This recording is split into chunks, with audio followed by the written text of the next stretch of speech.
आज की कहानी का नाम है जलपरी सारवी, राजकुमार शौर्यांश और नीले हीरे का राज। तो दोस्तों, कहानी शुरू होती है नील सागर नाम के एक बहुत गहरे और बड़े समंदर से। नील सागर समंदर की गहराइयों में बहुत सी जलपरियां और जलपुरुष रहा करते थे। साथ ही इस विशाल समंदर में अलग अलग स्थानों पर अलग अलग राजाओं का राज हुआ करता था। उनमें से एक राजा था राजा नीलेश्वर। राजा नीलेश्वर एक बहुत ही शांति प्रिय और न्याय प्रिय राजा थे। राजा नीलेश्वर अपनी रानी और अपने पुत्र राजकुमार शौर्यांश के साथ जलनगरम राज्य में राज्य किया करते थे।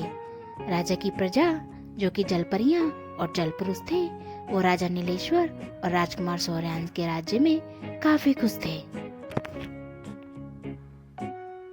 और इसी बड़ी सी समुद्री दुनिया में एक प्यारी सी जलपरी सारवी अपने माता पिता के साथ रहती थी। और सारवी के आने के काफी साल बाद उसकी छोटी बहन अनाया का जन्म होता है। अनाया अपनी बड़ी बहन सारवी से बहुत प्यार करती थी और सारवी भी अपनी छोटी बहन अनाया से बहुत प्यार करती थी। दोनों साथ ही रहते थे, साथ ही खेलते थे। चूँकि अनाया सारवी से बहुत छोटी थी, इसलिए सारवी अपनी बहन अनाया का बहुत ध्यान रखती थी। सारवी और अनाया के माता पिता भी अपनी दोनों बेटियों से बहुत प्यार करते थे। उनकी दोनों बेटियां बहुत समझदार थी और वो दोनों उनकी जिंदगी थी। सुंदर होने के साथ साथ सारवी एक बहुत ही समझदार और अच्छे स्वभाव वाली जलपरी थी। सारवी और उसका परिवार छोटे मोटे हीरे और मोतियों और कीमती सीपियों को समंदर में से इकट्ठा करते थे, क्योंकि अगर कोई मोती या हीरा अच्छा होता था तो वो उसे बेचकर अपने लिए जरूरत की चीजें ले लिया करते थे। क्योंकि सारवी के पिता की तबीयत ज्यादा सही नहीं रहती थी, इसलिए सारवी और अनाया ही छोटे मोटे मोती और हीरे ढूंढती थी। और अगर कोई कीमती हीरे, मोती या सीपी उन्हें मिल जाती थी तो उन्हें जब वो बाजार में बेच देते थे और उनके बदले में अपने पिता के लिए कुछ औषधियाँ और जरूरी सामान ले लिया करते थे। कीमती हीरे और मोतियों की बाजार में अच्छी कीमत मिलती थी। ये मोती और हीरे फिर बाद में राजा के महल में भेज दिए जाते थे, जहाँ राजा इन कीमती हीरों और मोतियों को दूसरे राज्यों में बेच देते थे और बदले में राजा को राज्य के लिए जिस भी चीज की जरूरत होती थी वो उसे ले लिया करते थे। और कभी कभी राजा अपने अपने ताजों में भी इन हीरे और मोतियों को लगवा लिया करते थे। सारवी और अनाया का एक दोस्त भी था जिसका नाम था नीर। नीर और सारवी बचपन के दोस्त थे और साथ ही खेले कूदे और बड़े हुए थे। और अनाया और सारवी और नीर अब तीनों बहुत अच्छे दोस्त थे। नीर को हीरे और मोतियों में खास दिलचस्पी नहीं थी। वो बस जरूरत के लिए कुछ खास हीरे और मोती अपने पास रखता था। नीर को तो कीमती सीपियाँ पसंद थी। उसे कीमती सीपियाँ इकट्ठा करने का बहुत शौक था। सारवी और अनाया को जब भी कोई कीमती सीपी मिलती थी वह उसे नीर को दे देती थी और बदले में नीर उन्हें मोती दे देता था। कभी कभी नीर अपने दोस्तों के साथ भी सारवी और अनाया के पास आया करता था। नीर की एक बहुत अच्छी दोस्त थी जिसका नाम मिराया था। मिराया भी कभी कभी नीर के साथ सारवी से मिलने आ जाती थी। नीर और मिराया साथ ही बड़े हुए थे और एक दूसरे के बहुत अच्छे दोस्त थे। ये सब लोग बचपन से ही साथ थे। बचपन में तो मिराया सारवी की बहुत अच्छी दोस्त थी, पर धीरे धीरे बड़े होने के साथ मिराया को सारवी से थोड़ी जलन होने लगी थी, क्योंकि सारवी सुंदर होने के साथ साथ काफ़ी समझदार थी। सब उसके स्वभाव की, अक्लमंदी और सुंदरता की काफ़ी तारीफें करते थे। इसलिए धीरे धीरे मिराया सारवी से दूर रहने लगी थी। साथ ही मिराया नीर को पसंद करती थी, पर नीर को इस बारे में कुछ पता नहीं था। वो तो सीपियों के लिए, नीर तो सीपियों के लिए किसी के भी पास भाग जाता था। और नीर और सारवी को साथ देखकर मिराया को थोड़ा गुस्सा भी आता था और थोड़ी जलन भी होती थी। लेकिन वो उन दोनों से कुछ कह नहीं सकती थी, बस उन्हें साथ देखकर दूर से गुस्सा ही हो सकती थी। सारवी को इस बारे में कुछ पता नहीं था कि मिराया कब से उसे नापसंद करने लग गई, क्योंकि मिराया सारवी से आज भी सामने से तो बहुत अच्छे से ही बातें करती थी, जैसे उसकी वो सबसे अच्छी दोस्त हो। इसलिए सारवी को कभी लगा ही नहीं कि मीराया अब उसे पसंद नहीं करती है। और अब यहाँ महल में राजकुमार सूर्यांश जो अब बड़े हो गए थे और अपने पिता से जलनगरम राज्य की उन्नति की बातें किया करते थे। राजा नीलेश्वर काफी खुश थे कि उनका पुत्र राजकार्य में काफी रुचि लेता है। राज्य को देखने के लिए कभी कभी राजकुमार सूर्यांश अपने सैनिकों के साथ जाया करते थे और राज्य के बारे में सभी तरह की जानकारी लेते थे।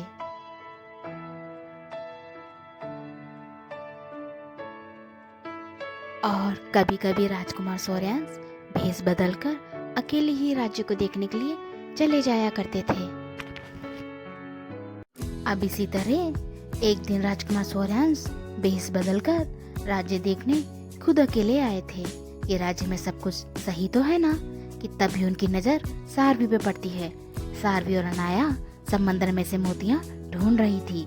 सारवी को देखकर राजकुमार सूर्यांश मोहित हो जाते हैं। सारवी काफी सुंदर थी और मेहनती भी थी।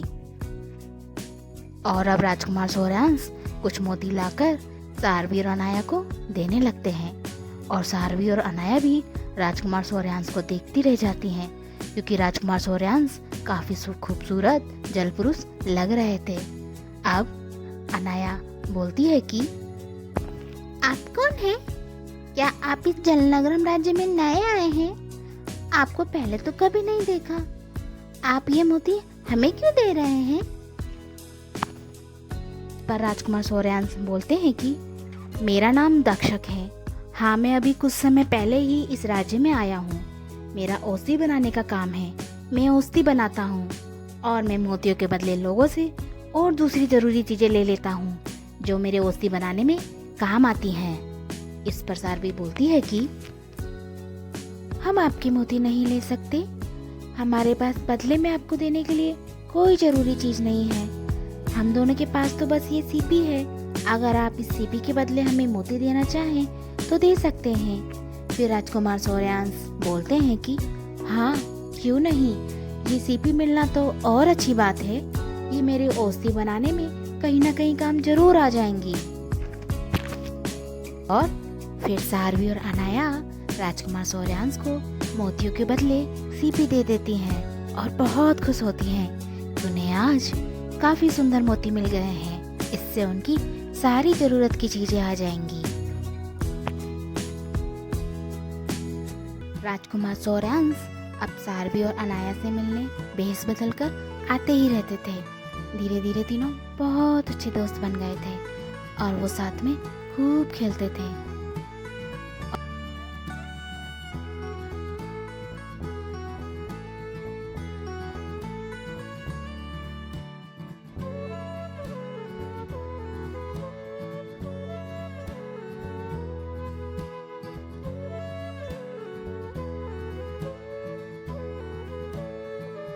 और बहुत सारी बातें किया करते थे। दक्षक उन्हें बताता था कि वो औषधि के सिलसिले में पूरे समुद्रलोक में घूम चुका है और कई राज्यों में जा चुका है। दक्षक की बातें सारवी और अनाया बहुत आश्चर्य से सुनती थी। उनके लिए ये सब बिल्कुल नया था और इन सभी के साथ ही सारवी को समझ में आने लगा था कि दक्षक उसे पसंद करता है और वो भी दक्षक को पसंद करने लगी है। ऐसे तो सारवी की जिंदगी में सब कुछ अच्छा चल रहा था, लेकिन कुछ समय से उसे महसूस हो रहा था कि समंदर की गहराइयों में से उसे एक धीमी सी आवाज़ सुनाई देती है और एक हल्की सी रोशनी दिखाई देती है। और जब वो उसके पास जाती है तो वहाँ कुछ नहीं होता है। और ऐसा अनाया को महसूस नहीं होता था, सिर्फ उसको ही ऐसा महसूस होता था। अब रोज की तरह एक दिन सारवी समंदर में से कुछ हीरे और मोती ढूंढ रही थी कि तभी उसे वो ही रोशनी दोबारा उस गहरे समंदर में से आती हुई दिखाई देती है। वो थोड़ा नीचे जाती है तो वो देखती है एक बड़ा सा नीला हीरा समंदर की गहराइयों में से निकलकर अपने आप उसके सामने आ गया है। सारवी उस हीरे को देखती रह जाती है क्योंकि वो हीरा बहुत सुंदर था और बहुत चमक रहा था। अब सारवी वो हीरा लेकर घर जा ही रही थी कि उसे रास्ते में नीर मिल जाता है और फिर वो नीर के पास जाती है और बोलती है, देखो नीर, आज मुझे कितना सुंदर और कीमती हीरा मिला है। अब नीर भी उस हीरो को देखता ही रह जाता है, क्योंकि वो बहुत चमक रहा था और बहुत सुंदर था। वो समझ जाता है कि इस हीरे की कीमत बहुत ज़्यादा है और बाजार में सारवी को इसकी बहुत अच्छी कीमत मिलने वाली है। फिर वो सारवी से बोलता है कि सारवी, ये तो सच में काफ़ी अच्छा हीरा है, कितना सुंदर है और कितना चमक रहा है। तुम्हें बाजार में इसकी काफ़ी अच्छी कीमत मिलेगी। इससे तुम काफ़ी लंबे समय के लिए अपने लिए ज़रूरत का सामान और अपने पिता के लिए औषधि खरीद सकती हो। अब ये सुनकर सारवी बहुत खुश होती है और बोलती है, धन्यवाद नीर, अगर सच में ऐसा हो जाए तो कितना अच्छा होगा। और ये कहकर सारवी थोड़ी देर बाद नीर से बाय कहकर वहां से चली जाती है। अब यहाँ सारवी वो नीला हीरा लेकर घर आ जाती है और अपने घर पर वो नीला हीरा सबको दिखाती है। उसका परिवार भी वो सुंदर सा चमकदार नीला हीरा देखकर बहुत खुश हो जाता है। और फिर थोड़ी देर बाद सारवी और अनाया उस हीरे को अंदर रखने चली जाती हैं। लेकिन अब सारवी के मम्मी पापा थोड़े परेशान से लग रहे थे, जैसे वो किसी चीज़ के बारे में बात कर रहे हों। और अब सारवी की माँ सारवी के पास जाती है और सारवी से बोलती है कि सारवी बेटा, मैंने और तुम्हारे पिता ने तुम्हें कई बार महल के एक नीले हीरे के बारे में बताया था, क्या तुम्हें याद है? इस पर सारवी बोलती है, हाँ माँ, याद है, वो नीला हीरा, वो तो समंदर की गहराइयों में कहीं खो गया था ना, या फिर किसी समुद्री चट्टान से टकराकर नष्ट हो गया था। फिर सारवी की माँ बोलती है, सारवी, वैसे तो मैं और तुम्हारे पिता ये जानते हैं कि ये हीरा महाराज का नीला हीरा नहीं हो सकता है, क्योंकि महाराज का नीला हीरा तो सालों पहले समंदर की गहराइयों में कहीं समा गया था। लेकिन ये बात भी सच है कि कई सालों पहले जब हीरे के स्थापना दिवस पर मैं और तुम्हारे पिता अपने अपने परिवार के साथ हीरे को देखने जाते थे, पर हमें उसे काफी दूर से देखने की इजाजत थी, इसलिए वो हीरा काफी छोटा दिखाई देता था। लेकिन अगर हम उस नीले हीरे को पास से देखते तो शायद वो इतना ही बड़ा और इतना ही खूबसूरत होता। इसलिए सारवी, पहले तुम इस हीरे को कल राजमहल में लेके जाना। अगर ये सच में महाराज का वो नीला हीरा हुआ तो महाराज इसे ले लेंगे और शायद हमें इस हीरे के बदले कुछ पुरस्कार भी दे दें। और अगर ये सामान्य हीरा हुआ तो हम इसे बाजार में बेच देंगे। इसलिए बेटा, मैंने तुमसे जो भी कहा तुम समझ गई हो ना? फिर सारवी बोलती है कि हाँ माँ, मैं सब समझ गई हूँ। मैं कल ही इस हीरे को लेकर राजमहल जरूर जाऊंगी, आप बिल्कुल चिंता मत कीजिए। फिर सारवी की माँ बोलती है, बहुत अच्छी बात है, चलो अब तुम आराम कर लो। और यह कहकर सारवी की माँ निश्चिंत होकर वहाँ से चली जाती है। दरअसल हीरे की कहानी यह थी कि बहुत सालों पहले राजमहल में एक बहुत खूबसूरत नीला हीरा हुआ करता था। महाराज को वो हीरा उनकी माँ ने दिया था। उनकी माँ को वो हीरा समंदर की गहराइयों में अपने आप मिला था। महाराज अपनी माँ से बहुत स्नेह करते थे, इसलिए उन्होंने अपनी माँ की इस अनमोल हीरे को महल में बड़े प्रेम से स्थापित किया था। और हर साल हीरे के स्थापना दिवस पर राजा हीरा अपनी प्रजा को दिखाते थे और दूसरे राज्य के लोग भी उस हीरे को दूर दूर से देखने आते थे। और उस हीरे के बारे में ये बोला जाता था कि जब से वो हीरा राजमहल में आया था, राजमहल में और जलनगरम राज्य में हर जगह खुशियाँ और संपन्नता ही दिखाई देती थी। और धीरे धीरे उस नीले हीरे की पूरे समुद्रालोक में चर्चाएं होने लगी थी। इसलिए दूसरे राज्यों के राजा उस हीरे को लेना चाहते थे। इसलिए पश्चिमी समुद्र के राजा ने एक योजना बनाकर अपने एक वफादार सेवक को उस हीरो को लेने के लिए भेजा था। वो सेवक राजमहल में राजा के रक्षकों के बीच रहने लगा था और उनको जलनगरम राज्य की जितनी भी महत्वपूर्ण सूचनाएं होती थी उनको देने लगा था। इस तरह उसने सभी रक्षकों का दिल जीत लिया था और साथ ही राजा भी उसकी ईमानदारी से काफी प्रभावित थे। इसलिए उन्होंने उसे भी एक सैनिक बना दिया था और वो भी दूसरे सैनिकों की तरह उस हीरे की पहरेदारी करने लगा था। एक दिन उसे मौका मिल ही जाता है कि वो हीरा चुरा सके। सभी रक्षक सिर्फ कुछ पल के लिए ही किसी काम से गए थे और वो तुरंत हीरा चुराकर वहाँ से चुपके से जाने लगता है। लेकिन तभी किसी रक्षक को उसके बारे में पता चल जाता है और सारे रक्षक उसके पीछा करने लगते हैं। अब घबराहट में वो चोर सेवक बहुत जल्दी जल्दी तैर रहा था और इसी अनदेखी में वो एक बहुत बड़ी समुद्री चट्टान से टकरा जाता है और वो हीरा पोटली से निकलकर समंदर की गहराइयों में हमेशा हमेशा के लिए चला जाता है। राजा के सिपाही उस चोर को पकड़ ही लेते हैं और वो चोर सेवक डर के मारे सब कुछ सच सच बता देता है। अब राजा नीलेश्वर को बहुत गुस्सा आता है। उन्हें लगता है कि शायद हीरा इस चोर ने पश्चिमी समंदर के राजा को भिजवा दिया है और वो चोर उनसे झूठ बोल रहा है। राजा उसे कैद में डाल देते हैं और पश्चिमी समंदर के राजा को एक संदेशा भिजवाते हैं कि अगर उन्होंने उत्तरी समंदर के राजा का हीरा वापस नहीं किया तो वो उनके राज्य के द्वार पश्चिमी समंदर के जलवासियों के लिए हमेशा के लिए बंद कर देंगे। उनके बीच कोई व्यापार नहीं होगा और ना ही उत्तरी समंदर के जलवासी वहाँ कभी जाएंगे। अब ये संदेशा पश्चिमी समंदर में जब पहुँचता है तो पश्चिमी समंदर के राजा और उनका बेटा समझ जाते हैं कि उन्हें उत्तरी समंदर के राजा नीलेश्वर से खुद ही मिलना होगा और उन्हें समझाना होगा कि हीरा उनके पास नहीं है। और इधर राजा नीलेश्वर उस चोर की बताई हुई जगह पर भी अपने सैनिकों को हीरा ढूंढने के लिए भेज देते हैं। लेकिन बहुत देर ढूंढने के बाद भी जब सैनिकों को हीरा नहीं मिलता है तो वो वापस महल आकर महाराज को बताते हैं कि उन्हें हीरा उस जगह पर नहीं मिला है।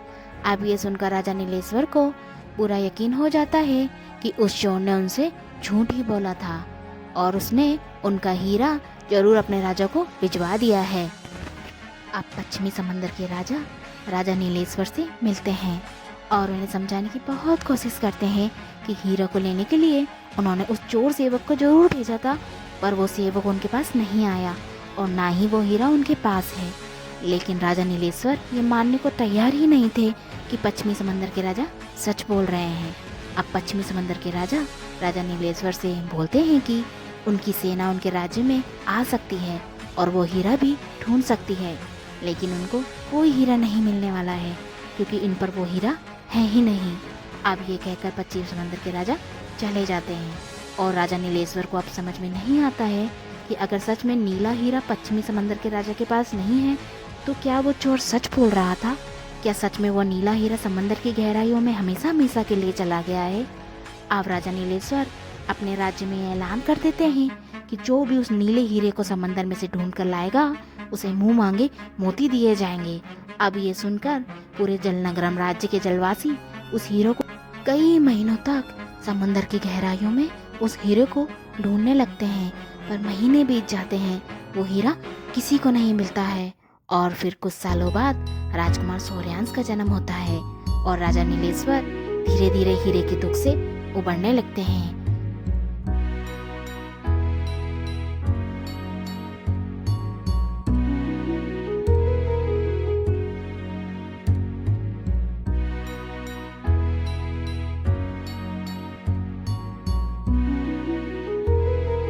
लेकिन कई सालों बाद आज भी राजा नीलेश्वर अपनी माँ के दिए हुए उस अनमोल हीरे को याद करते हैं।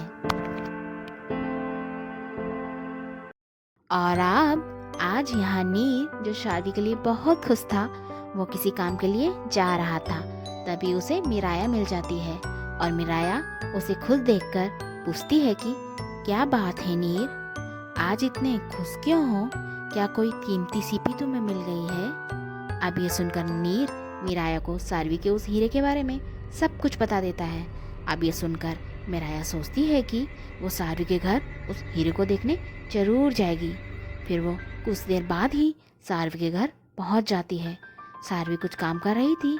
फिर वो मिराया को देखकर बहुत खुश होती है और मिराया उसे बताती है कि नीर ने उसे उस नीले हीरे के बारे में बताया था, इसलिए वो उसे देखने आई है। अब सारवी उस नीले हीरे को मिराया को भी दिखाती है और बोलती है, देखो मिराया, ये नीला हीरा कितना सुंदर है और कितना चमक रहा है, पर मुझे कल इसको लेकर राजमहल जाना है। माँ पिताजी ने कहा है कि ये महाराज का नीला हीरा हो सकता है जो सालों पहले खो गया था और जिसकी कहानी हम बचपन से सुन रहे हैं।